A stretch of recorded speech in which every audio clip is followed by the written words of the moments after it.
কথা মই সুধিব বিচাৰিছো আই মাতৃসকল আপোনালোকৰ যেতিয়া এটা গৰ্ভত আমাৰ সন্তান স্থিতি লয় তেতিয়া আমি কি ভাবো যে মোৰ ল'ৰাটো ডক্টৰ হ'ব মোৰ ল'ৰাটো ইঞ্জিনিয়াৰ হ'ব মোৰ ল'ৰাটো ভালকে পঢ়িব মোৰ ল'ৰাটো ভাল হৈ বৃদ্ধ বয়সত আমাক চাব ভাবো নে নেভাবো কিন্তু দুৰ্ভাগ্যজনক কথা যেতিয়াৰ পৰা বিজেপি চৰকাৰলৈ আহিল অধিকাংশ মহিলাই 1250 টকাৰ কথা ভাবিবলৈ গৈ গৰ্ভত থকা সন্তানটো পালন কৰিবৰ কাৰণে আহৰি নাইকিয়া হৈছে হয়নে নহয় আজি তাৰিখত মই আপোনালোকক কৈছো মাতৃ সমাজে প্ৰথম ভাবিব লাগিব যে মোৰ গৰ্ভত থকা সন্তানটো আৰু মোৰ গৰ্ভস্থ সন্তানটো ই কোনখন স্কুলত পঢ়িব স্কুল 7000 বন্ধ হ'ল মাতৃ সমাজে কিন্তু আজি তাৰিখত স্কুল বন্ধ হোৱাৰ কাৰণে প্ৰতিবাদ কৰা আমি দেখা নাই দুৰ্ভাগ্যজনক কথা 1250 টকাৰ কাৰণে একো গৰাকী মহিলাই আত্মসহায়ক গোটৰ সেই লাখপতি বাইদেউৰ ফৰ্ম ফিলআপ কৰিবৰ কাৰণে একো গৰাকী মহিলাই নিজৰ স্বামীক পাকঘৰটো সমজাই দি লৰা ছোৱালী লিখা পঢ়া হোমৱৰ্ক কৰা বাদ দি মাতৃসকলে দিনে নিশাই এই ফৰ্ম ফিলআপ কৰাৰ যেটো প্ৰবণতা ঘৰ এই ৰাজপথত গৈছে মিটিং কৰি গোটে সময় নষ্ট কৰিছে ই অসমৰ ভৱিষ্যতৰ কাৰণে অহনি সংকেত মাতৃ সমাজে বুজিব লাগিব নেপোলিয়নে কৈছিলে যে মোক এগৰাকী ভাল মাতৃ দিয়া মই এখন ভাল ৰাষ্ট্ৰ দিম you give me a good mother I give you a good nation এগৰাকী মাতৃয়ে যদি নিজৰ ল'ৰা ছোৱালীক চোৱা বাদ দিয়ে নিজৰ স্বামীৰ প্ৰতি যদি তেওঁ কথাবিলাক বাদ দিয়ে তেতিয়া হলে 1250 টকাৰ পিছত দৌৰি থকা মহিলাই মৰুভূমিত মৰিচিকা খেদি এখন ঘৰ শেষ কৰা নাই এখন সমাজ আজি তাৰিখত অস্থিৰ হৈ গৈছে আজি মই আহি থাকোতে দেখিছো হাজু পাৰ হৈ থাকোতে দেখিছো খুব ধুনীয়া একদম ফেচিয়েল কৰা এখন ধুনীয়া হৰ্ডিঙত লাখপতি বাইদেউ বুলি লিখা হৈ আছে মই লাখপতি বাইদেউৰ কথা কোৱাৰ আগতে কৈছো অমৃত বৃক্ষত আপোনালোকে সেলফি তুলিবৰ কাৰণে EMI মোবাইল আপোনালোকে বাকিকে ললে কিন্তু সেলফি দি পেলাই 10000 টকা পালে নেকি পালেনে অমৃত কলহ যেতিয়া আপোনালোকে মূৰত লৈ ৰাস্তাত ঘূৰিছিলে মই যেতিয়া গাড়ীখন ৰখাই কেতিয়াবা মহিলাসকলক কওঁ বাইদেউ এই কলহৰ মাটিনি কি কৰিব গম নাপায় কিন্তু কিবা এটা পাব কাৰণে ঘৰত নৰিয়াত থকা স্বামীক নৰিয়াৰ বিছনাৰ পাতিত থৈ এই পাৰি লুকোৱা চাদৰ লগাই অমৃত কলহৰ পিছত দৌৰিছিলে কিবা পালে নেকি পালেনে 1250 টকা এতিয়াও তেওঁলোকে গোটেই অসমৰ মহিলাক দিব পৰা নাই মাত্ৰ তেওঁলোকে 18% মহিলাক 1250 টকা দিছে আৰু অধিকাংশ মহিলাক ফটো ষ্টেপ কৰাই ঘৰৰ পৰা বাহিৰলৈ উলিয়াই আনি অসমৰ সমাজৰ গোটেই সামাজিক ব্যৱস্থাটোকে তেওঁলোকে আজি ধলিচ্ছাত কৰি মহিলাসকলক ঘৰখনৰ প্ৰতি আসক্তি নাইকিয়া কৰিছে মই মাতৃ হিচাপে মই এগৰাকী মহিলা হিচাপে মই অনবৰত ঘূৰি থাকো কিন্তু মই আপোনালোকক এটা কথা কৈছো মোৰ ঘৰখনত খিৰিকীত ক'বাত ধুলি আছে নেকি মোৰ ঘৰৰ ওপৰত থকা চাদত থকা ভেন্দি জোপাত পানী দিছে নে নাই এই গোটেই কথাখিনি চাইহে মই ৰাস্তালৈ গুচি আহো কাৰণ মই যেটো বিচাৰো যে মই জন্ম দিয়া সন্তানটোৰ কাৰণে এখন ভাল ঘৰ দিয়াৰ দায়িত্ব প্ৰথম মই ল'ব লাগিব আৰু মই ভাল ঘৰখন যদি বনাব পাৰো ভাল সমাজ তেতিয়াহে বনিব মই মাতৃ সমাজক হাত জোৰ কৰি অনুৰোধ জনাইছো হিমন্ত বিশ্ব শৰ্মাই গোটেই অসমখন একেবাৰে ওপৰৰ পৰা তললৈকে ধাৰক গৈ পটিয়াত বহি থকা প্ৰত্যেক গৰাকীয়ে 50,000 টকাকৈ চৰকাৰী ধাৰৰ গম নোপোৱাকৈ বুজাত ইয়াত পকপকাই থাকিবলগীয়া হৈছে মুখ্যমন্ত্ৰীয়ে বাহাদুৰি কৰে আৰু মুখ্যমন্ত্ৰীয়ে নিজে এটা কথা উমান পাইছে যে অসমখন স্বাধীনতাৰ পিছত ইমান ধাৰত পুটাই পুটকুৱা মুখ্যমন্ত্ৰী তেৱে সেইজন আৰু যি কাৰণে তেওঁ এতিয়া সবতে কটু কথা শুনিবলগীয়া হৈছে খবৰ কাগজ পঢ়িব অসমত নাৰী নিৰ্যাতনৰ ক্ষেত্ৰত বিহাৰ ইউপিতকৈ আজি তাৰিখত অসমৰ গ্ৰাফটো বেছি ওপৰলৈ গুচি গ'ল। শিশু যদি পুষ্টিহীনতাৰ কথা কয়, আজি তাৰিখত ভাৰতবৰ্ষৰ ভিতৰত পুষ্টিহীনতাত অসম আজি 3 নম্বৰৰ ষ্টেটলৈ পৰ্যবেক্ষিত হৈছে। শিশুৰ মৃত্যুৰ ক্ষেত্ৰত আজি তাৰিখত অসম 5 নম্বৰৰ এখন ৰাজ্যলৈ অধনমিত হৈছে, যে শিশুৰ মৃত্যুৰ সংখ্যা বাঢ়ি গৈছে। যুৱ প্ৰজন্মৰ সংস্থাপনৰ কথা কওক, মুখ্যমন্ত্ৰীয়ে কিন্তু সংস্থাপন দিব পৰা নাই। এওঁলোকে সংস্থাপন বুলি ক'লে এওঁলোকে পকৰি ভাজা, মেগী পেকেটত কাম পেকেটিং কৰা চাকৰিক এওঁলোকে সংস্থাপন বুলি ভাবে। মই সেইকাৰণে আপোনালোকক কৈছো, স্মাৰ্ট মিটাৰৰ কথা আমি পাহৰি গৈছো। আমি অসমীয়া মানুহ বহুত আৱেগিক, কথা আমাৰ বেছি দিন মনত নাথাকে। 64 লাখ অসমৰ মানুহৰ ঘৰৰ পৰা দিন দহাৰে এওঁলোকে ডকাইতি কৰিছে স্মাৰ্ট মিটাৰৰ জৰিয়তে, কিন্তু আমি পাহৰি গলো। কংগ্ৰেছৰ দিনৰ 2 টকা ইউনিটৰ বিজুলী 7 টকা 25 পইচা হল, আৰু মাতৃ সমাজে সেইবোৰ কথাত কাণ নিদি 1250 টকাৰ কাৰণে হিমন্ত বিশ্ব শৰ্মা, জয়ন্ত মল্ল বৰুৱা, পীযুষ হাজৰিকাৰ পিছে পিছে ঘৰখন এৰি আপোনালোকে ঘূৰি থকা আৰম্ভ কৰিছে। তেওঁলোকে কয় 70 বছৰত বস্তুৰ দাম বঢ়াই 450 টকাত চিলিণ্ডাৰ দিছিলে, আৰু 10 বছৰত বিজেপি চৰকাৰে 450 টকাৰ চিলিণ্ডাৰ 950 টকাত কিনি আছে। আছেনে নাই? এটা গেষ্ট্ৰিকৰ টেবলেটৰ দাম 2 টকা আছিল, আজি 10 বছৰত সেই 2 টকা গেষ্ট্ৰিকৰ টেবলেটৰ দাম 18 টকালৈ এওঁলোকে দাম বৃদ্ধি কৰাই দিলে। জিএছটিৰ মাধ্যমৰ জিএছটিৰ কাৰণে ক্ষুদ্ৰ ক্ষুদ্ৰ ব্যৱসায়ীসকলে ব্যৱসায়ৰ চাটাৰ ডাউন কৰিবলগীয়া হৈছে। মই আজি ইয়াৰ পৰা হিমন্ত বিশ্ব শৰ্মাকে তিহু সমষ্টিৰ পৰা প্ৰশ্ন কৰিব বিচাৰিছো,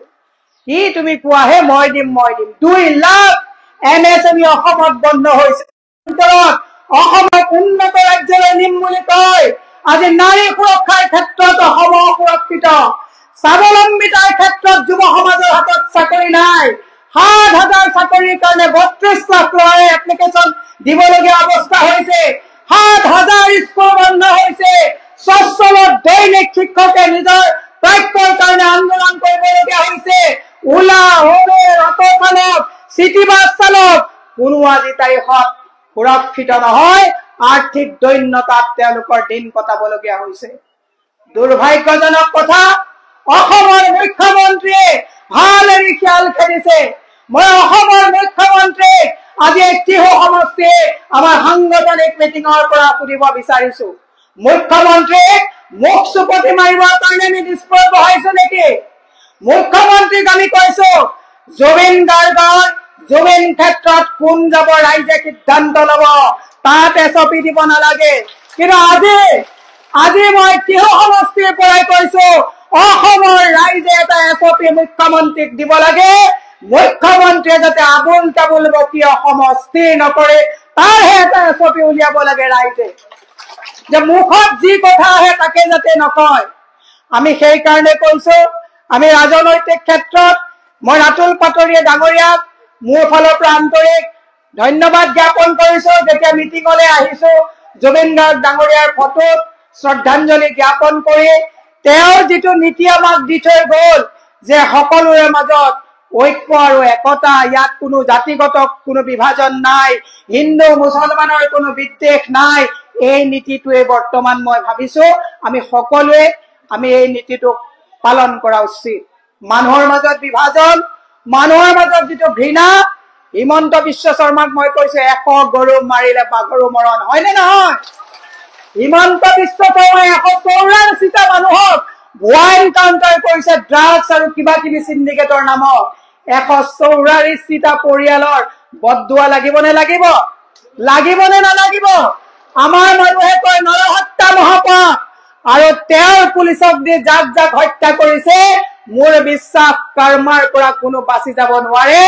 নৰহত্যা কৰা চৰকাৰ কেতিয়াও বেছি দিন বৰ্তাই থাকিব নোৱাৰে, ইয়াৰ হিচাপ হব। আৰু এইটো মই কোৱা নাই, এইটো বৰপেটা সত্ৰৰ ন্যায়াধীশে কৈছে, ইয়াত পুলিচগিৰি চলিছে আৰু ভুৱা এনকাউণ্টাৰ হৈছে। এইবিলাক পাপে বাপকো নেৰে। মই সেইকাৰণে হিমন্ত বিশ্ব শৰ্মাক কৈছো, প্ৰথম নিজৰ ঘৰ ঠিক কৰক। আজিকালি আমি কথা কলে তেওঁৰ ককায়েক বিলাকে আমাক এই ককায়েক ভৈনীয়ে এইবিলাক যিবিলাক আছে শ্ৰীমতীৰ নাম নলা ভয় লাগে মোৰ বহুত কেছ চলি আছে কথা কলে মানহানি গোচৰ দি দিয়ে মই এটা কথা কৈছো তৰুণ গগৈ পত্নীক লৈ কোনোবাই সমালোচনা কৰিছিলে নেকি নাই কৰা তেলে মুখ্যমন্ত্ৰীৰ পত্নীক সমালোচনা কিয় কৰিবলগীয়া হৈছে কাৰণ সেই অৱস্থাটো তুমি আমাক দিছা সেই পৰিৱেশ দিছা কাৰণে আমি নাম লৈছো আপুনি যদি চাহ বাগানত হস্তক্ষেপ নকৰিলেহেঁতেন আপুনি যদি অসমৰ স্কুল বন্ধ কৰি নিজে স্কুল নখুলিলেহেঁতেন আপুনি যদি গোটেই বাণীৰ গ্ৰীণ নখুলিলেহেঁতেন তেতিয়াহ'লে আমি এই 1250 টকা পোৱা মহিলাসকলৰ দুখ আৰু দুৰ্দশাৰ কাৰণে আপোনাক আমি কওঁ আপুনি বাণী গ্ৰীণ খুলিব আপুনি ইংলিছ মিডিয়ামৰ স্কুল খুলিব আৰু আমাৰ নগেন ভৱেনতৰ ল'ৰা ছোৱালীয়ে স্কুল যাবলৈ নাপায় মাকহঁতক মিটিঙলৈ নিব অৰুণোদয় ভুৱা ফৰ্ম বিলাই ঘূৰাই ফুৰাব এইটো অসমত হ'ব নোৱাৰিব মই সেইকাৰণে আপোনালোকৰ ভোক লগাৰো সময় হৈছে মই এটা কথা আপোনালোকক কওঁ ২৬ত চৰকাৰ কংগ্ৰেছৰ হ'ব ২৬ত অসমৰ মুখ্যমন্ত্ৰী গৌৰৱ গগৈ ডাঙৰীয়া হ'ব আৰু মই সকলোকে এটা কথা কওঁ জুবিন গাৰ্গ অনুৰাগী সকলকো কওঁ জুবিন গাৰ্গৰ কিছুমান অনুৰাগী আজিকালি যিদিনাখনলৈকে জুবিন ক্ষেত্ৰত বিজেপিৰ মানুহ যোৱা নাছিল লাখ লাখ মানুহ যাওঁতেও কতো হতাহতি আৰু অপ্ৰীতিকৰ ঘটনা হোৱা নাছিল মদ বাকি দিয়া হোৱা নাছিল আৰু যিদিনা দিলীপ শইকীয়াই শ্ৰদ্ধাঞ্জলি তাত দি আহিলে তাৰ পিছদিনাখনৰ পৰাই তাত এটা তৃতীয় পক্ষ আকৌ তাত এংগেজ কৰি দিয়া হ'ল মই আজি আপোনাক মুখ্যমন্ত্ৰী মহোদয়ক এই নলবাৰী জিলাৰ পৰাই কৈছো জুবিন গাৰ্গ এতিয়া জুবিন গাৰ্গ হৈ থকা নাই ভগৱানলৈ পৰ্যবেক্ষিত হৈছে আৰু জুবিন গাৰ্গৰ লগত ন্যায়ৰ লগত যোনে খেলা খেলিব সি পানীৰ তলতো সোমাই পাৰিব খাৰি পাব নোৱাৰিব সেইকাৰণে কৈছো জুবিন ক্ষেত্ৰত কোন যাব অসমৰ ৰাইজে সিদ্ধান্ত ল'ব তৃতীয় পক্ষ এংগেজ কৰি তাত মত বাকি দি আপোনালোকে অপ্ৰীতিকৰ পৰিৱেশ সৃষ্টি নকৰিবৰ কাৰণে আমি আহ্বান জনাইছো যিদিনাখন জুবিন গাৰ্গৰ তাত আপোনাৰ মৃতদেহ গৈছে লাখ লাখ মানুহ আছিলে কাৰো গাত এটা আচুৰ পৰা নাছিলে কিন্তু এতিয়া এছঅপিখন আপোনালোকে ভেলিড কৰাবৰ কাৰণে আপোনালোকৰ আমি দেখিছো যুৱ মৰ্চাৰ তেওঁলোকৰ দুজনমান মানুহক আমি তাত দেখিছো যিখিনি সময় দেশগতি নিয়াদিনা যাব সময় হোৱা নাছিলে কিন্তু যিদিনাখন বিজেপিয়ে তাত 22 দিনৰ পিছত গৈ তাত পদাৰ্পণ কৰিলে এতিয়া তেওঁলোকে তাত গৈ পেলাই মানুহৰ মাজত হতাহতি কৰাৰ এটা পৰিৱেশ আনিব বিচাৰিছে আমি ইউনাইটেড হৈ আছো মই কৈছো ভাল কাম কৰক বিজেপিয়ে গোটেই 100 বছৰ চৰকাৰ কৰক আপত্তি নাই কিন্তু আমাৰ মূৰৰ ওপৰত ধাৰ দি আমাৰ মহিলাসকলক আপোনালোকে প্ৰলোভিত কৰি যদি গাদী আকৌ দখল কৰিম বুলি ভাবিছে মূৰ্খৰ স্বৰ্গত বাস কৰিছে মই দীঘলীয়া নকৰি আই মাতৃসকলক মই অনুৰোধ জনাইছো আপোনালোকক অনুৰোধ জনাইছো মূল্য বৃদ্ধিয়ে পুঙা কৰিছে 1,80,000 কোটি টকা ধাৰ এই ধাৰৰ বুজা আপোনালোকে যদি আকৌ ভুল কৰি যদি আকৌ আঁচনি পাম বুলি 1250 টকা পাম বুলি জিঅ'টেক কৰা ঘৰ পাম বুলি আপোনালোকে যদি এইবাৰ সিদ্ধান্ত লওঁতে ভুল কৰে অহাবাৰ আপোনালোকে কিডনি বিক্ৰী পেলাই পৰিয়াল চলাব লাগিব কাৰণ কিডনিও এখন চৰকাৰে বিক্ৰী কৰাৰ কাৰণে সিন্ডিকেট চলাইছিলে সেই কথাবিলাক আপোনালোকে ভালকে জানে মই সেইকাৰণে আপোনালোকক কৈছো আমাৰ যিসকল মণ্ডলৰ আছে বুথৰ আছে আপোনালোকক মই এটা কথাই কৈছো ইন্টিগ্ৰিটি যিটো আপোনালোকৰ আস্থা আপোনালোকৰ সততা এটো বহুত ডাঙৰ বস্তু যতিকে মনৰ পৰাই নিজকে উজ্জাগৰ কৰক যে এইবাৰ আমি দেশৰ স্বাৰ্থত অসমৰ স্বাৰ্থত আৰু সবতছে ডাঙৰ নিজৰ স্বাৰ্থত সব প্ৰথমতে আমি সকলোৱে কাক ভাল পাব লাগে নিজক মই পৃথিৱীত সবতছে ভাল পোৱা মানুহগৰাকী হৈছে মই মোক ভাল পাওঁ মোক এই কাৰণে মই সবতছে ভাল পাওঁ কাৰণ মই সুস্থ আৰু ভাল হৈ থাকিলে মোৰ পৰিয়ালটোক মই চাব পাৰিম মোৰ পৰিয়ালটো যেতিয়া নিশ্চিন্ত হৈ থাকিব মই কংগ্ৰেছৰ পৰিয়ালটোক মই অলপ হলেও মই অৰিহণা দিব পাৰিম মই মাতৃ সমাজক আপোনালোকক কৈছো কি 1250 টকাৰ পিছত লাগি আছে 1250 টকা আপোনাৰ পৰা লৈ সিলিন্ডাৰ ইলেক্ট্ৰিচিটি বিল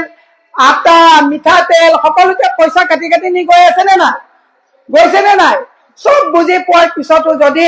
আপোনালোকে এবাৰ সিদ্ধান্ত লওঁতে যদি আপোনালোকৰ সিদ্ধান্ত ভুল হয়, তেতিয়াহ'লে অনাগত দিনত অসমত অসমীয়া ভগনীয়া যে হ'ব তাৰ কোনো গত্যন্তৰ নাই। আৰু সেই ভগনীয়া হোৱাৰ কিন্তু গোটেই কথাটো কালৈ গুচি যাব? মহিলা সমাজলৈ যাব। মই দীঘলীয়া নকৰি এটাই শেষত কথা কৈছো, বিজেপিৰ মিটিঙত যেতিয়া বাছে বাছে মহিলা যায়, মোৰ নিজৰে এনেকুৱা কেতিয়াবা অনুভৱ হয় যে মই মহিলা হৈ কিয় জন্ম ললো, যে ইমান নাৰী লক্ষ্মী, নাৰী বুদ্ধি, নাৰী শক্তি। আমি হিন্দু ধৰ্মত লক্ষ্মী শক্তি আৰু বুদ্ধি বুলি নাৰীক পূজা কৰা হয়। আৰু সেই লক্ষ্মী শক্তি আৰু বুদ্ধিভ্ৰষ্ট হৈ আজি তাৰিখত তেওঁলোকে যি মিটিঙত গৈ তেওঁলোকে যেনেকে বিজেপিৰ পিছে পিছে ঘূৰি ফুৰিছে, তাৰ প্ৰতি মই আপোনালোকক এটাই অনুৰোধ জনাইছো যে আমি ইউনাইটেড হৈ এইবাৰ ২৬ত হাতৰ ছবিত ভোট দিয়ে কংগ্ৰেছ দলক জয়যুক্ত কৰি আমি এখন সুস্থ চৰকাৰ গঠন কৰি এই হঠকাৰী, এই অত্যাচাৰী চৰকাৰক বিদায় দিয়াৰ সংকল্প লৈছো বুলি সংকল্প ৰাখি মোৰ বক্তব্য মই ইমানতে সামৰণি মাৰিছো। জয় কংগ্ৰেছ, কংগ্ৰেছ।